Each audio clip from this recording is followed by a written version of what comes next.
Allahumma sholli ala Muhammad. Makanya kita diperingatkan dengan ayat ini, wa im min ahlil kitab illa la yu'minanna bihi qabla mauti. Jadi kebanyakan ahli kitab itu mereka beriman sebelum matinya mereka. Iman kepada Allah, kepada siapa? Kepada Kanjeng Nabi Isa. Sedangkan Kanjeng Nabi Isa indallah adalah ruhullah. Besok ruh kita, kesadaran kita akan menjadi saksi tatkala kita di yaumil kiamah. Karena ruh kita itulah kesadaran kita, ruh kita itulah keimanan kita akan jadi saksi.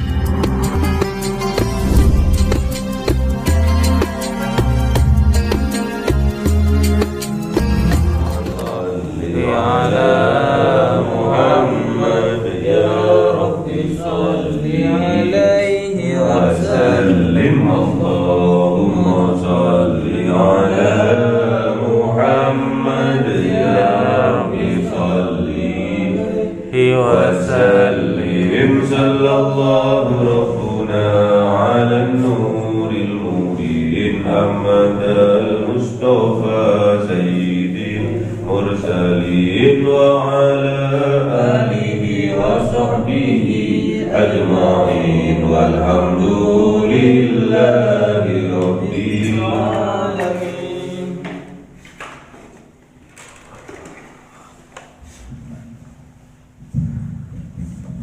كلام قديم لا يمل سماؤه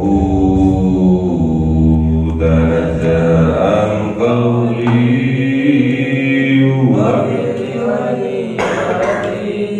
به أستغفر من كل ذي ونوره دليل لقلبي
Bismillahirrahmanirrahim. Surah An-Nisa 159. A'udzu billahi minasyaitonir rajim. Bismillahirrahmanirrahim.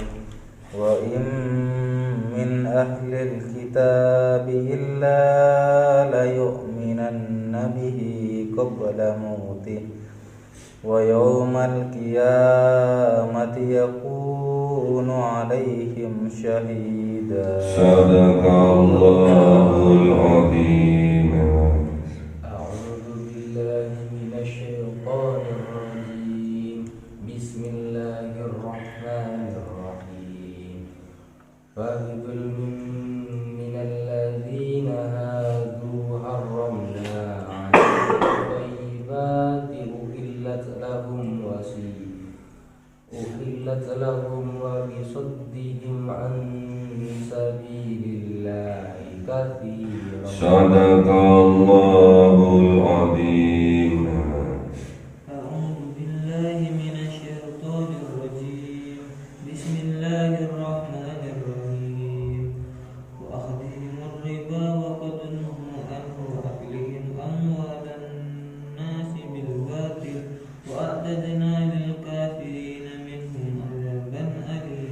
Sadaqallahul azim. Bismillahirrahmanirrahim. Wa in min ahlil kitab,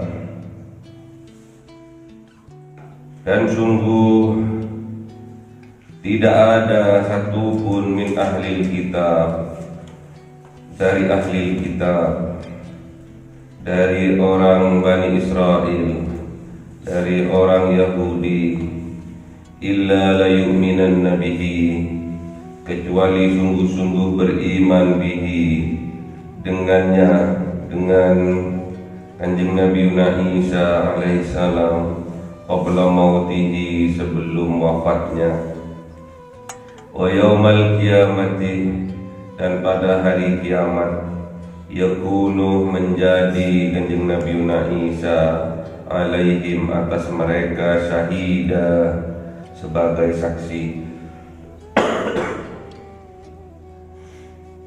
Jadi ini ditekankan bagi ahli kitab, bagi orang Nasrani, bagi orang Yahudi, khususnya orang Yahudi keturunan dari Bani Israel,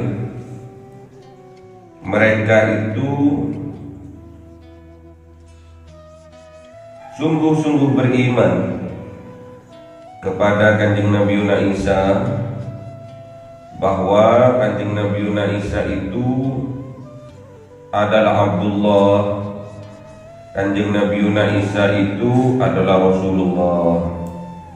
Mereka yakin itu, mereka mengimani itu qabla mautihi, sebelum matinya mereka, sebelum matinya. Ada dua versi matinya ini, matinya Kanjeng Nabi Isa besok, atau matinya ahli kitab.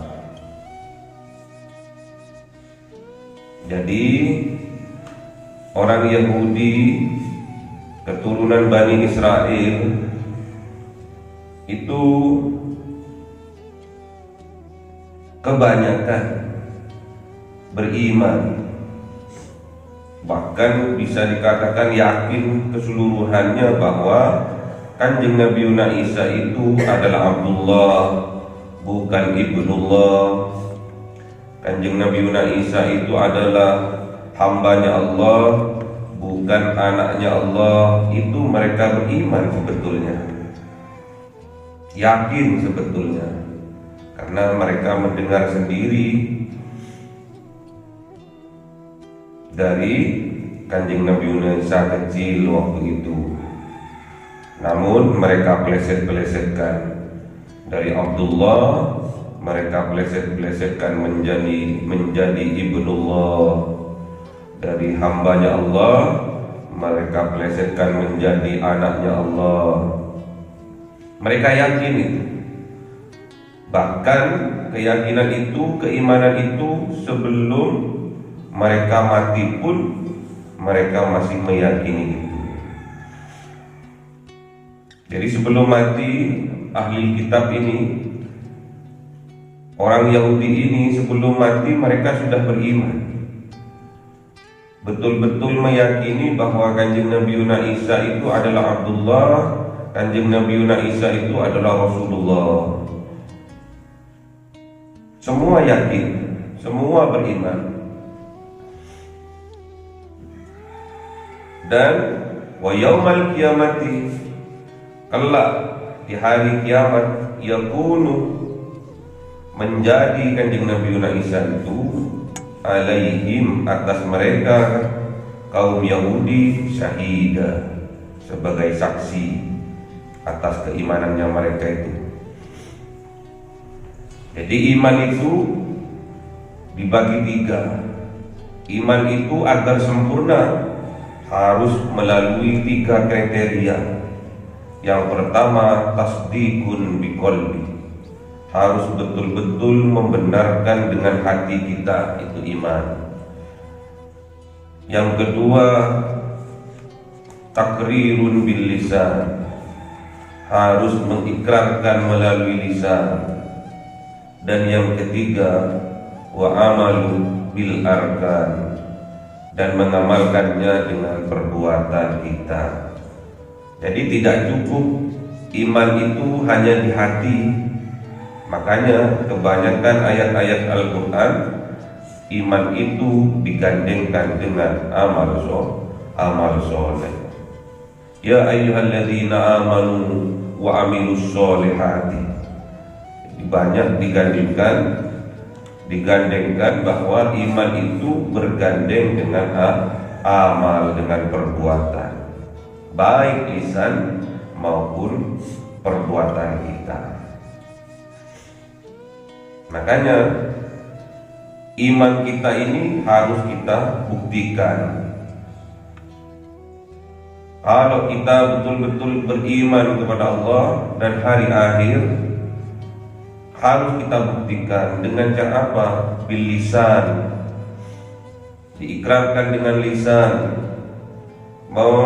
sungguh-sungguh mempraktekkan keimanan itu dengan lisan. Contohnya, tatkala kita beriman kepada Allah dan hari akhir, maka kita harus berkata yang baik, atau lebih baik kita diam. Falyaqul khairan aw liyasmut. Harus seperti itu. Harus dipraktekkan secara perbuatan. Tatkala kita beriman kepada Allah dan hari akhir, falyukrim dhaifahu, kita harus memuliakan tamu-tamu kita yang datang ke rumah kita tanpa pandang bulu, apakah dia orang kaya ataupun ia orang miskin.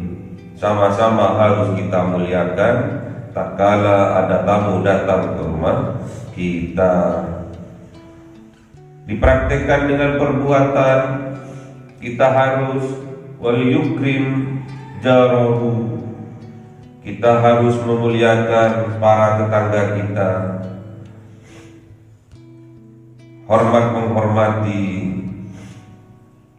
dengan mendoakan satu dengan yang lainnya. Tatkala bertemu, kita sampaikan assalamu alaikum. Itu diantaranya bentuk praktek dari keimanan kita, bukti dari keimanan kita. Tatkala kita beriman kepada Allah dan hari akhir, kita harus betul-betul menjaga lisan kita. Gak boleh kita menggunakan lisan kita untuk bermaksiat kepada Allah, menyakiti orang lain, menggibah, memfitnah. Gak boleh. Terus dalam kehidupan kita sehari-hari, perbuatan kita juga mencerminkan keimanan kita. Tatkala kita bisa memuliakan tetangga kita, tatkala kita bisa memuliakan tamu-tamu yang datang ke rumah kita, itulah bentuk bukti dari keimanan kita kepada Allah dan hari akhir.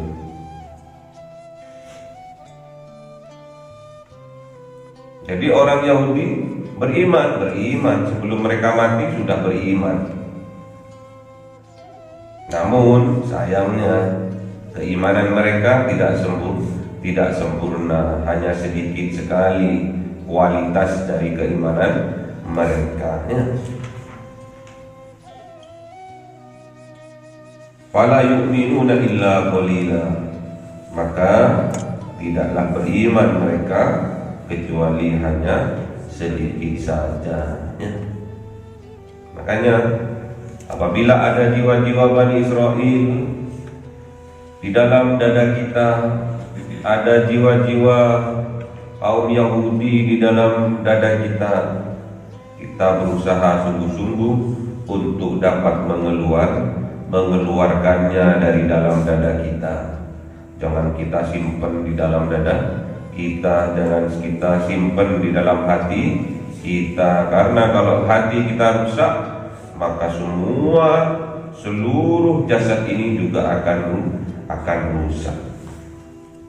Mata kita rusak, kuping kita rusak, lesan kita rusak, perbuatan kita rusak, karena rusaknya hati kita,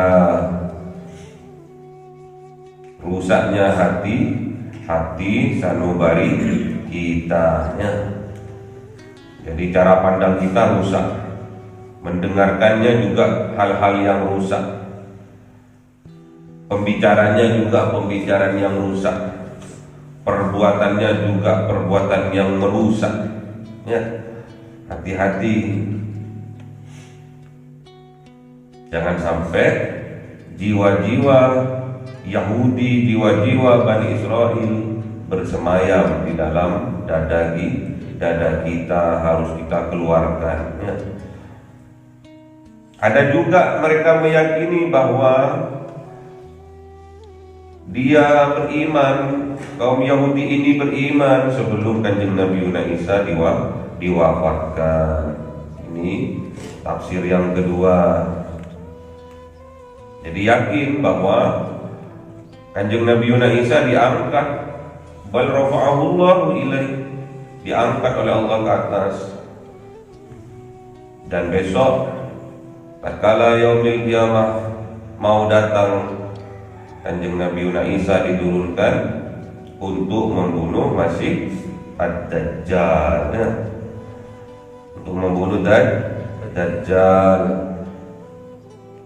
Wa yaumal qiyamati, dan besok di yaumil qiyamah yakunu, menjadi Kanjeng Nabi Isa ini alaihim, atas mereka kaum Yahudi, syahida, sebagai saksi atas keimanan mereka, sebagai saksi atas ucapan-ucapan mereka, sebagai saksi atas perbuatan-perbuatan mereka,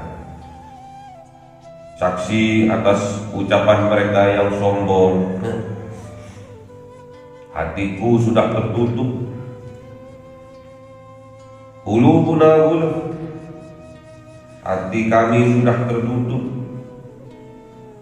Terus menjadi saksi atas perbuatan-perbuatan mereka. Mereka ingkar janji, mereka kafir terhadap ayat-ayatnya Allah, bahkan para nabi-nabinya mereka bunuh. Kanjeng Nabi Isa besok di yaumil qiyamah akan menjadi saksi atas kaumnya. Juga sama, Kanjeng Nabi Muhammad sallallahu alaihi wasallam besok juga akan jadi saksi terhadap umatnya. Bahkan bukan cuma menjadi saksi, besok Kanjeng Nabi Muhammad akan mensafaati umatnya ya. Yang sudah terlanjur berbuat kemaksiatan, terlanjur sudah berbuat dosa dan nista, asalkan kita sungguh-sungguh bertaubat, besok Kanjeng Nabi Muhammad akan datang kepada kita untuk memberi syafaatnya.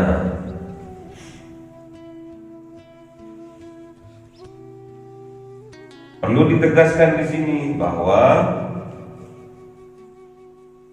Isa di sini indallah adalah ruhullah, kesadaran kita, keimanan kita.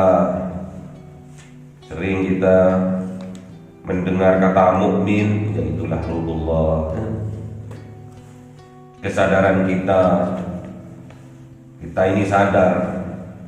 Tatkala kita berbuat maksiat, kadang kita ini disadarkan oleh Allah. Namun dorongan dari dalam untuk kita meminta ampun kepada Allah, untuk kita bertaubat kepada Allah, kadang kita tutupi, kita cover, kita tolak, nggak mau petunjuk dari Allah. Kamu berbuat dosa, dan bahkan semua anak cucu Adam itu berbuat dosa, hendak mau bertaubat. Namun kebanyakan dari kaum Yahudi tidak mau bertaubat, menolaknya. Hati kami sudah tertutup, kami nggak percaya sama Al-Quran, kami nggak percaya sama Injil, kami nggak percaya sama Taurat. Nggak mau, bukan nggak percaya, tapi nggak mau mengcover dirinya, menutup hatinya dari petunjuk-petunjuk Allah, yang melewati kitab-kitab Allah ditutup. Bahkan yang menyampaikan, para rasul, para nabi dibunuh oleh kaum Yahudi. Bahkan Kanjeng Nabi Isa sendiri pun itu tidak luput dari incaran pembunuhan dari kaum Yahudi, ya. Jadi jangan sampai jiwa-jiwa Yahudi bersemayam di dalam dada kita, ya. Sudah kita ingkar janji, sudah kita nggak mau menerima nasihat-nasihat yang datangnya dari Al-Quran, yang melewati para ulama, para nabi, bahkan para nabinya dibunuh oleh kaum Yahudi. Bahkan kalau sekarang bukan hanya dibunuh, dibully, difitnah,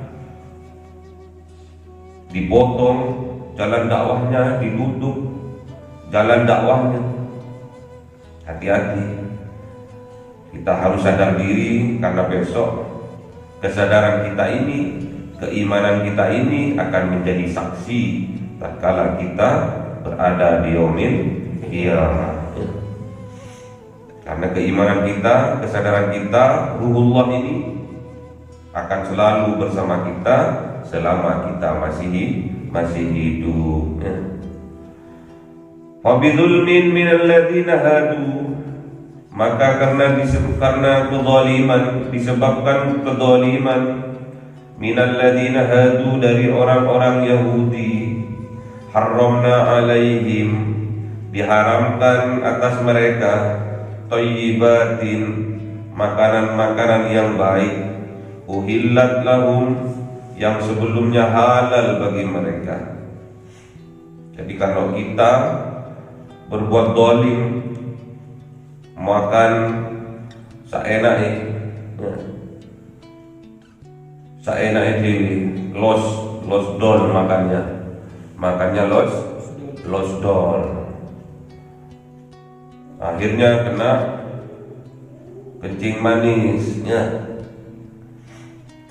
Makannya los, makan yang berlemak-lemak, akhirnya kena asam urat, ya.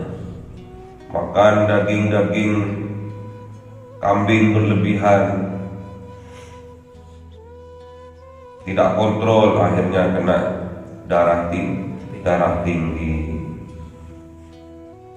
Diharapkan atas kita, kalau kita berlebihan, diharamkan. Tatkala kita kena kencing manis, diharamkan kita untuk memperbanyak makan yang manis. Diharamkan kepada kita tatkala kita kena darah tinggi untuk makan daging kambing.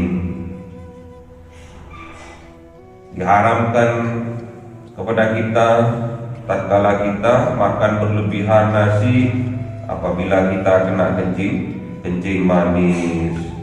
Diharamkan kepada kita makan jeroan tatkala kita banyak kena asam urat, ya. Asam urat, tak boleh makan biji-bijian, ya. Makan hijau-hijau. Padahal uhillat lahum, padahal makanan itu halal sebelumnya bagi mereka, tapi karena kezaliman mereka, berlebihan mereka, akhirnya diharamkan. Itu prakteknya pada zaman now seperti itu. Kalau pada zaman dulu, kaum Yahudi ini diharamkan makan binatang yang berkuku, yang ada selaputnya antara jari-jarinya itu. Diharamkan makan bebek, diharamkan makan angsa, diharamkan makan sapi, diharamkan makan kambing, diharamkan makan lemak, diharamkan. Lemak punggung diharamkan, lemaknya perut dari sebuah binatang, seekor binatang diharamkan. Lemak yang menempel pada tulang diharamkan. Padahal sebelumnya halal bagi mereka. Ya. Halal. Dilihat di surat Al-An'am ya, 146 ya. Ada yang hafal nggak? Apa? Wa bisaddihim an sabilillahi katsira. Mereka juga karena disebabkan wa bisaddihim, dan karena disebabkan menghalang-halangi mereka an sabilillahi katsira, atas perjuangan menuju jalannya Allah, katsira yang banyak, yang sering. Jadi mereka itu diharamkan oleh Allah karena mereka menghalang-halangi, sering menghalang-halangi tatkala ada orang berjuang di jalannya Allah. Makanya haram tatkala kena darah tinggi, haram makan kambing ya. Kenapa kok darah tinggi? Karena sering menghalang-halangi orang menuju jalannya Allah. Fi sabilillah, orang mau sholat dihalang-halangi ya. Orang mau beribadah dihalang-halangi, akhirnya kena darah tinggi. Mumet toh mikirin artis yang lagi viral ya. Kok iso viral ya?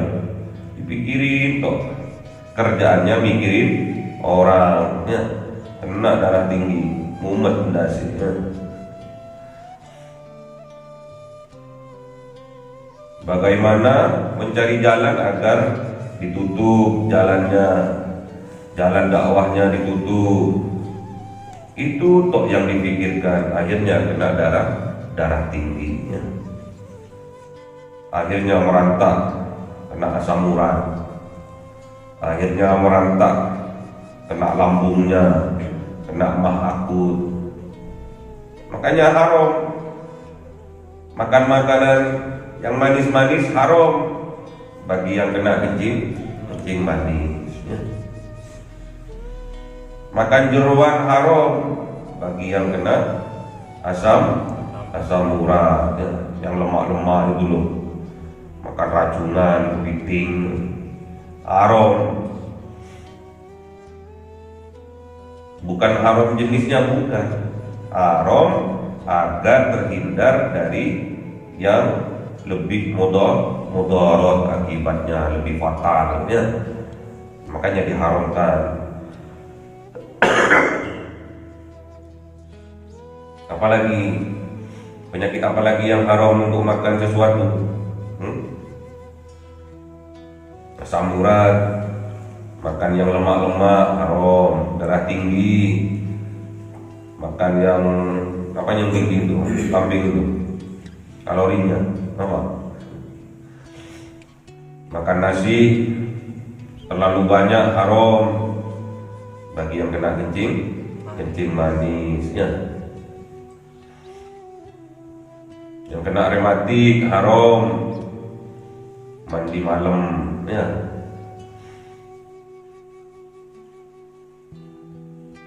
Makan yang pedas-pedas haram bagi yang kena lambung ya. Makan yang kecut-kecut haram bagi yang kena emah akut ya.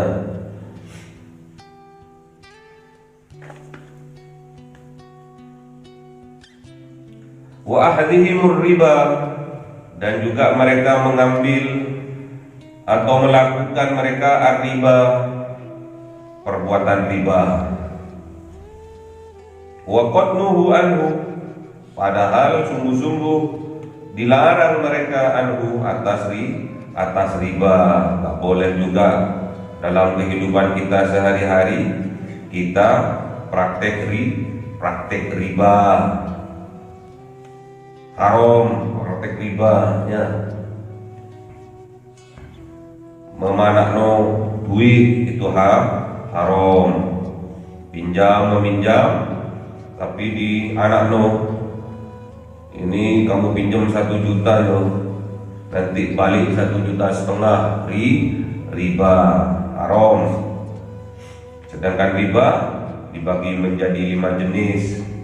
Yang pertama adalah riba fadl, yang kedua adalah ribaiyat, yang ketiga adalah riba nasi'ah, yang keempat adalah riba qard, yang kelima adalah riba jahiliyah.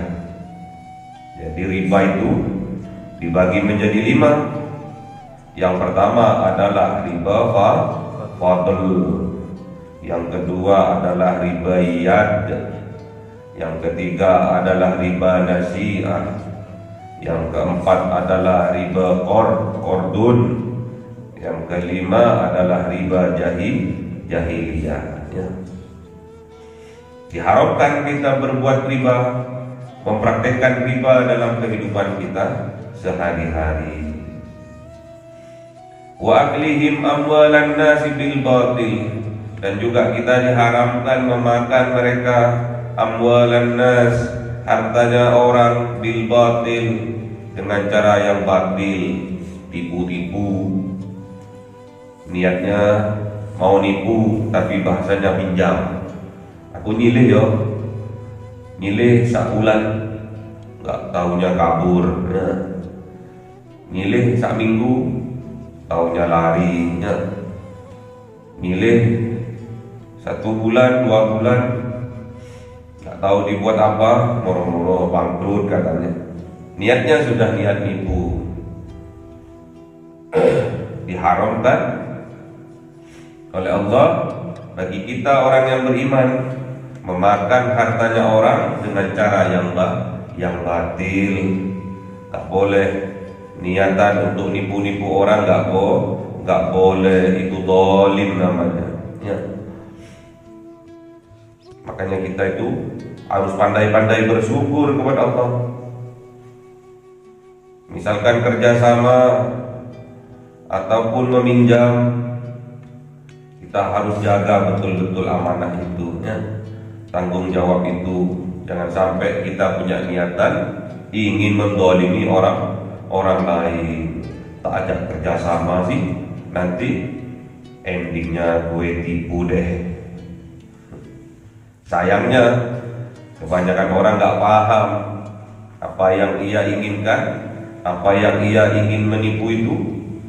Hakikatnya dia adalah menipu Allah.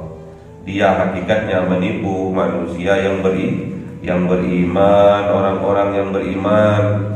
Dan akhirnya yang tertipu yang sesungguhnya adalah dirinya sendiri ya. Makanya hati-hati, jangan sampai ada hulul, ada pengkhianatan di dalam dada kita ya. Makanya kalau kita wafat, kita terbebas dari 3 hal, maka kita akan dijamin masuk surga oleh Allah. Yang pertama, kita terbebas dari sifat kibir, dari sifat sombong. Yang kedua, kita terbebas dari sifat pengkhianat, jiwa-jiwa pengkhianat. Dan yang ketiga, kita terbebas dari hutang ya. Man faraqar ruhul jasad wa huwa bari'un min thalathin minal kibr wal ulul wad daini dakhalal jannah. Man faraqar ruhul jasad wa huwa bari'un min thalathin dakhalal jannah.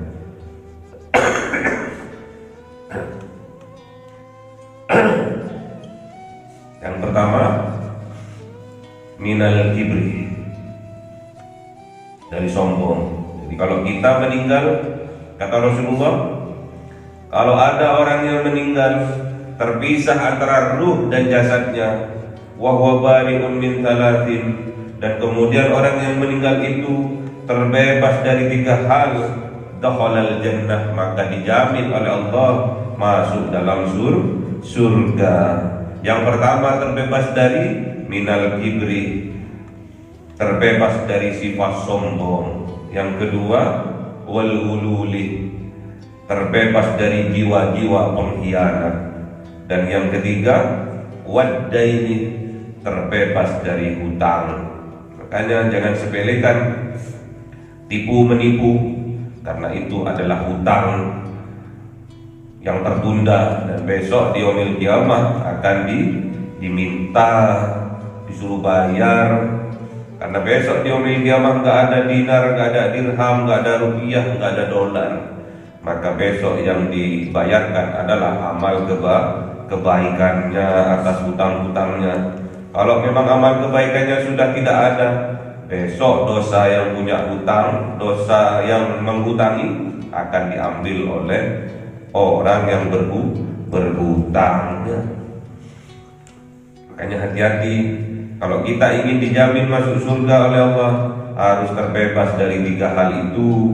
Yang pertama terbebas dari sifat sombong, yang kedua terbebas dari sifat gulul, pengkhianat, dan yang ketiga kita harus terbebas dari hutang. Gak boleh kita berhutang, apalagi kita itu niatnya menipunya, memakan harta orang lain dengan cara yang batil, dengan cara menipu.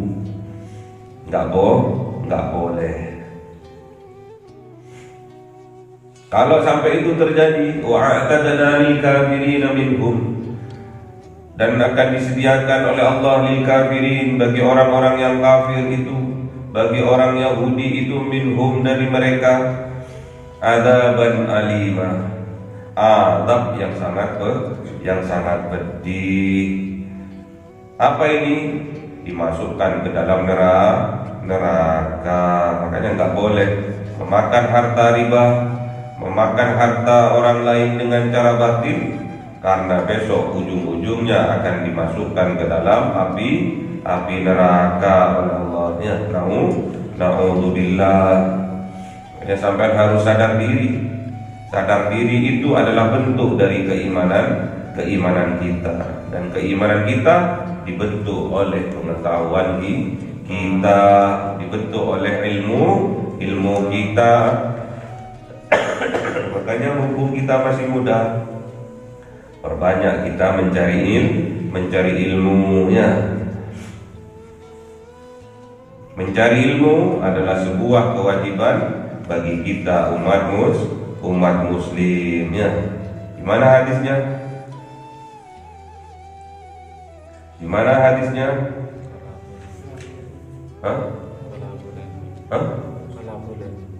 Tolabul ilmi. Terus faridatun ala kulli muslimin, ya. Talibul ilmi faridatun ala kulli muslimin. Jadi talib, mencari ilmu itu adalah sebuah kewajiban bagi kita orang muslim, orang mukmin. Wajib kita. Sejak kapan dan sampai kapan mencari ilmu itu?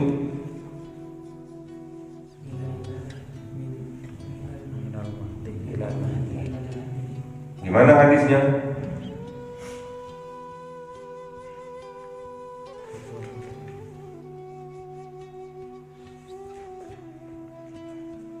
Gimana hadisnya?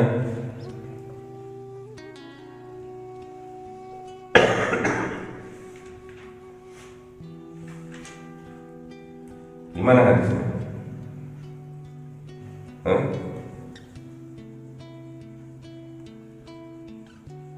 Tolebul atau tulbul? Masa nggak kebalik lah?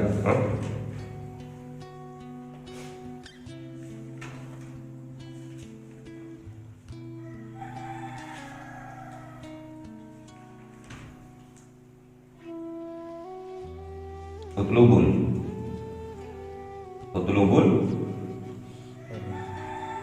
ilma minal mahdi ilal lahdi. Jadi carilah ilmu mulai dari buaya ibu masih kecil sampai masuk ke liang lahat. Jadi kita wajib mencari ilmu, gak pandang bulu, gak pandang umur, masih muda, sudah tua, tetap, karena batasan mencari ilmu dari kita masih kecil sampai kita matinya. Tadi riba ada berapa? Ada 5. Yang pertama fadl, yang kedua iyad, yang ketiga nasi'ah, yang keempat yang kelima jahiliyah.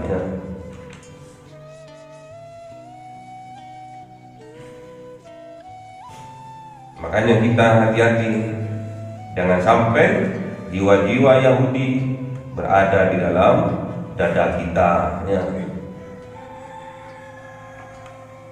Praktek-praktek riba merajalela sekarang. Bahkan sampai kita orang muslim pun ikut-ikutan, mana-mana no duitnya, ikut-ikutan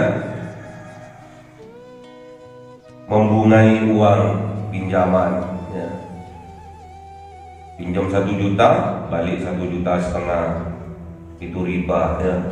Gak akan barokah, haram.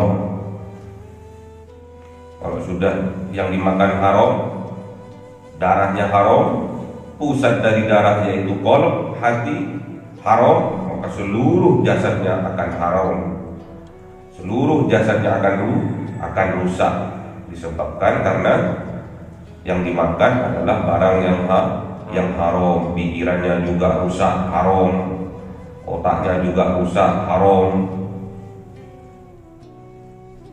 mudah darah tinggi karena banyak makan yang haram, yang pikirkan yang haram. Hati-hati dengan makanannya. Makanya kita diperingatkan dengan ayat ini, wa im min ahlil kitab illa la yu'minan nabihi qabla mauti. Jadi kebanyakan ahli kitab itu mereka beriman sebelum matinya mereka. Iman kepada Allah, kepada siapa? Kepada kanjeng Nabi Isa. Sedangkan kanjeng Nabi Isa indallah adalah ruhullah. Besok ruh kita, kesadaran kita akan menjadi saksi tatkala kita di yaumil kiamah. Karena ruh kita itulah kesadaran kita, ruh kita itulah keimanan kita akan jadi saksi.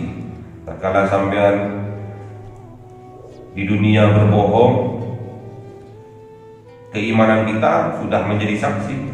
Apalagi besok di yaumil kiamah. Kamu bohong tadi. Kamu bohong tadi. Apalagi besok di yaumil kiamah. Kita sudah diberi petunjuk tapi tidak mau. Kita sudah diberi petunjuk oleh hati kita, oleh keimanan kita. Tingkatan hati ada berapa? Ada 5. Yang pertama basirah, yang kedua dhamir, yang ketiga fuad, yang keempat sir, yang kelima latifah.